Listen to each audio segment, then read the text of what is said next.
Bonjour et bienvenue dans cette rubrique La Bible en un an.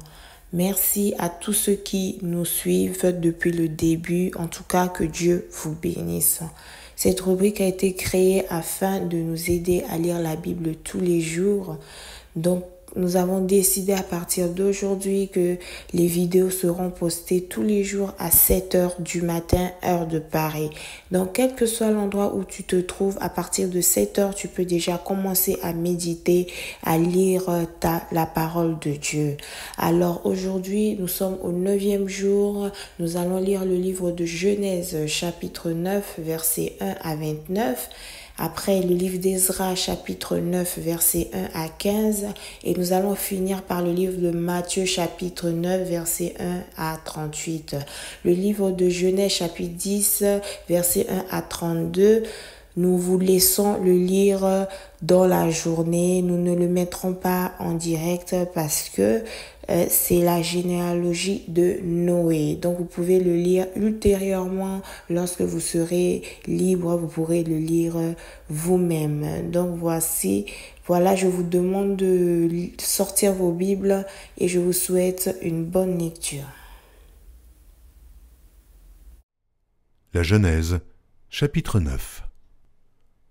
Dieu bénit Noé et ses fils et leur dit : Soyez féconds, multipliez et remplissez la terre. Vous serez un sujet de crainte et d'effroi pour tout animal de la terre, pour tout oiseau du ciel, pour tout ce qui se meut sur la terre, et pour tous les poissons de la mer. Ils sont livrés entre vos mains. Tout ce qui se meut et qui a vie vous servira de nourriture. Je vous donne tout cela comme l'herbe verte. Seulement, vous ne mangerez point de chair avec son âme, avec son sang. Sachez-le aussi, je redemanderai le sang de vos âmes. Je le redemanderai à tout animal, et je redemanderai l'âme de l'homme à l'homme qui est son frère. Si quelqu'un verse le sang de l'homme, par l'homme son sang sera versé. Car Dieu a fait l'homme à son image. Et vous, soyez féconds et multipliez. Répandez-vous sur la terre et multipliez sur elle.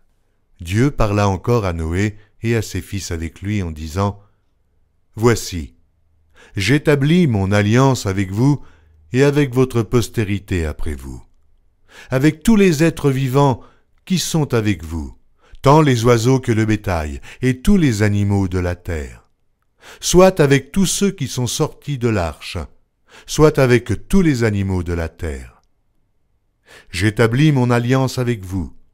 Aucune chair ne sera plus exterminée par les eaux du déluge, et il n'y aura plus de déluge pour détruire la terre. Et Dieu dit : C'est ici le signe de l'alliance que j'établis entre moi et vous, et tous les êtres vivants qui sont avec vous, pour les générations à toujours. J'ai placé mon arc dans la nue, et il servira de signe d'alliance entre moi et la terre. Quand j'aurai rassemblé des nuages au-dessus de la terre, l'arc paraîtra dans la nue. Et je me souviendrai de mon alliance entre moi et vous, et tous les êtres vivants de toute chair. Et les eaux ne deviendront plus un déluge pour détruire toute chair. L'arc sera dans la nue. Et je le regarderai pour me souvenir de l'alliance perpétuelle entre Dieu et tous les êtres vivants, de toute chair qui est sur la terre. Et Dieu dit à Noé : Tel est le signe de l'alliance que j'établis entre moi et toute chair qui est sur la terre. Les fils de Noé qui sortirent de l'arche étaient Sem, Cham et Japheth. Cham fut le père de Canaan. Ce sont là les 3 fils de Noé, et c'est leur postérité qui peupla toute la terre. Noé commença à cultiver la terre et planta de la vigne. Il but du vin, s'enivra et se découvrit au milieu de sa tente. Cham, père de Canaan, vit la nudité de son père, et il le rapporta dehors à ses 2 frères. Alors, Sem et Japheth prirent le manteau, le mirent sur leurs épaules, marchèrent à reculons, et couvrirent la nudité de leur père.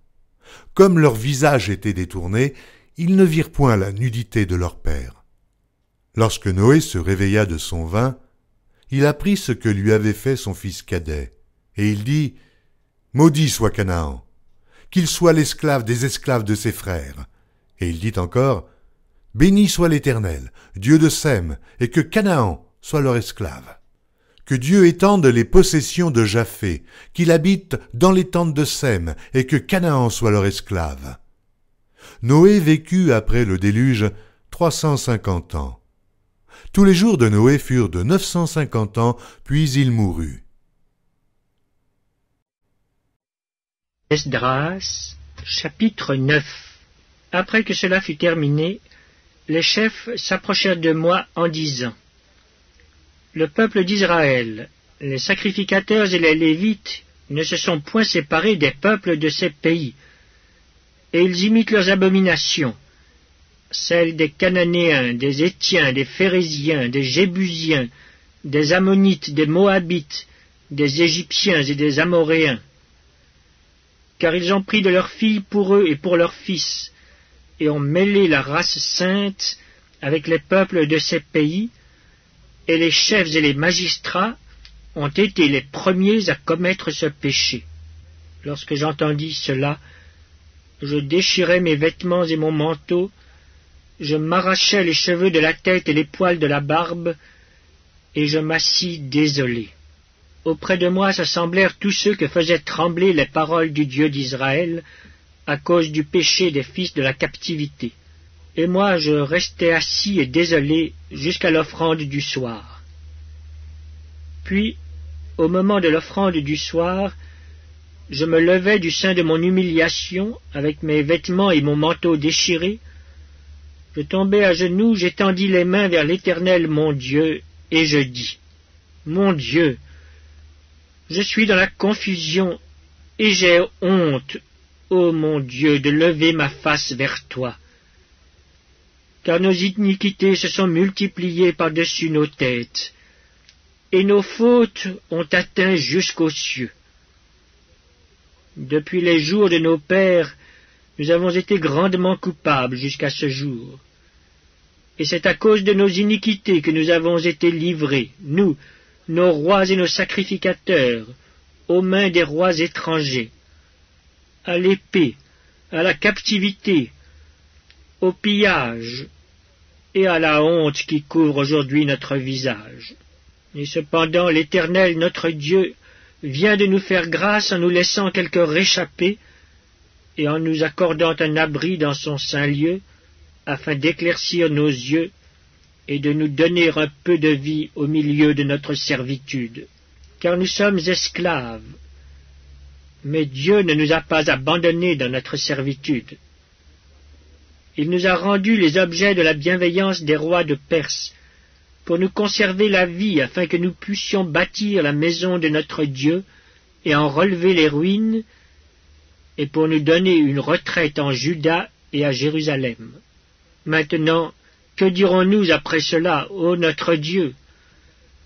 Car nous avons abandonné tes commandements que tu nous avais prescrits par tes serviteurs les prophètes, en disant, « Le pays dans lequel vous entrez pour le posséder est un pays souillé par les impuretés des peuples de ces contrées, par les abominations dont ils l'ont rempli d'un bout à l'autre avec leurs impuretés.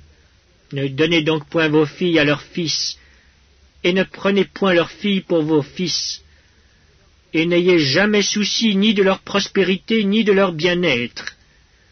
Et ainsi vous deviendrez forts, vous mangerez les meilleures productions du pays, et vous le laisserez pour toujours en héritage à vos fils. Après tout ce qui nous est arrivé à cause des mauvaises actions et des grandes fautes que nous avons commises, quoique tu ne nous aies pas, ô notre Dieu, punis en proportion de nos iniquités, et maintenant que tu nous as conservé ces réchappés, recommencerions-nous à violer tes commandements et à nous allier avec ces peuples abominables? Ta colère n'éclaterait-elle pas encore contre nous jusqu'à nous détruire sans laisser ni reste ni réchappé? Éternel, Dieu d'Israël, tu es juste, car nous sommes aujourd'hui un reste de réchappés. Nous voici devant toi comme des coupables, et nous ne saurions ainsi subsister devant ta face. Matthieu, chapitre 9. Jésus étant monté dans une barque, traversa la mer et alla dans sa ville. Et voici, on lui amena un paralytique couché sur un lit. Jésus, voyant leur foi, dit au paralytique, « Prends courage, mon enfant, tes péchés te sont pardonnés. » Sur quoi, quelques scribes dirent au-dedans d'eux, « Cet homme blasphème. » Et Jésus, connaissant leurs pensées, dit, « Pourquoi avez-vous de mauvaises pensées dans vos cœurs? Car lequel est le plus aisé de dire, « Tes péchés sont pardonnés » ou de dire, « Lève-toi et marche ». Or, afin que vous sachiez que le Fils de l'homme a sur la terre le pouvoir de pardonner les péchés, « Lève-toi, dit-il au paralytique, prends ton lit et va dans ta maison. » Et il se leva et s'en alla dans sa maison. Quand la foule vit cela, elle fut saisie de crainte, et elle glorifia Dieu qui a donné aux hommes un tel pouvoir. De là, étant allé plus loin, Jésus vit un homme assis au lieu des péages qui s'appelait Matthieu. Il lui dit, « Suis-moi. » Cet homme se leva et le suivit. Comme Jésus était à table dans la maison, voici, beaucoup de publicains et de gens de mauvaise vie vinrent se mettre à table avec lui et avec ses disciples. Les pharisiens virent cela, et ils dirent à ses disciples, « Pourquoi votre maître mange-t-il avec les publicains et les gens de mauvaise vie ?» Ce que Jésus ayant entendu, il dit, « Ce ne sont pas ceux qui se portent bien qui ont besoin de médecins, mais les malades. Allez, et apprenez ce que signifie « Je prends plaisir à la miséricorde et non au sacrifice, car je ne suis pas venu appeler des justes, mais des pécheurs. » Alors les disciples de Jean vinrent auprès de Jésus et dirent, « Pourquoi nous et les pharisiens jeûnons-nous, tandis que tes disciples ne jeûnent point ?» Jésus leur répondit, « Les amis de l'époux peuvent-ils s'affliger pendant que l'époux est avec eux? Les jours viendront où l'époux leur sera enlevé, et alors ils jeûneront. Personne ne met une pièce de drap neuf à un vieil habit, car elle emporterait une partie de l'habit, et la déchirure serait pire. On ne met pas non plus du vin nouveau dans de vieilles outres, autrement les outres se rompent, et le vin se répand, et les outres sont perdues. Mais on met le vin nouveau dans des outres neuves, et le vin et les outres se conservent. » Tandis qu'il leur adressait ces paroles, voici, un chef arriva, se prosterna devant lui et dit, « Ma fille est morte il y a un instant, mais viens, impose-lui les mains et elle vivra. » Jésus se leva et le suivit avec ses disciples. Et voici, une femme atteinte d'une perte de sang depuis 12 ans s'approcha par derrière et toucha le bord de son vêtement, car elle disait en elle-même, « Oh, si je puis seulement toucher son vêtement, je serai guéri. » Jésus se retourna et dit en la voyant, « Prends courage, ma fille, ta foi t'a guérie. » Et cette femme fut guérie à l'heure même. Lorsque Jésus fut arrivé à la maison du chef, et qu'il vit les joueurs de flûte et la foule bruyante, il leur dit, « Retirez-vous, car la jeune fille n'est pas morte, mais elle dort. » Et il se moquait de lui. Quand la foule eut été renvoyée, il entra, prit la main de la jeune fille, et la jeune fille se leva. Le bruit s'en répandit dans toute la contrée. Étant parti de là, Jésus fut suivi par 2 aveugles qui criaient « Aie pitié de nous, fils de David !» Lorsqu'il fut arrivé à la maison, les aveugles s'approchèrent de lui et Jésus leur dit « Croyez-vous que je puisse faire cela ?» « Oui, Seigneur, lui répondirent-ils. Alors il leur toucha leurs yeux en disant « Qu'il vous soit fait selon votre foi. » Et leurs yeux s'ouvrirent. Jésus leur fit cette recommandation sévère. « Prenez garde, que personne ne le sache. » Mais dès qu'ils furent sortis, ils répandirent sa renommée dans tout le pays. Comme ils s'en allaient, voici, on amena à Jésus un démoniaque muet. Le démon ayant été chassé, le muet parla. Et la foule étonnée disait « Jamais pareille chose ne s'est vue en Israël. » Mais les pharisiens dirent « C'est par le prince des démons qu'il chasse les démons. » Jésus parcourait toutes les villes et les villages, enseignant dans les synagogues, prêchant la bonne nouvelle du royaume et guérissant toute maladie et toute infirmité. Voyant la foule, Il fut ému de compassion pour elle, parce qu'elle était languissante et abattue, comme des brebis qui n'ont point de berger. Alors il dit à ses disciples, « La moisson est grande, mais il y a peu d'ouvriers. Priez donc le maître de la moisson d'envoyer des ouvriers dans sa moisson. »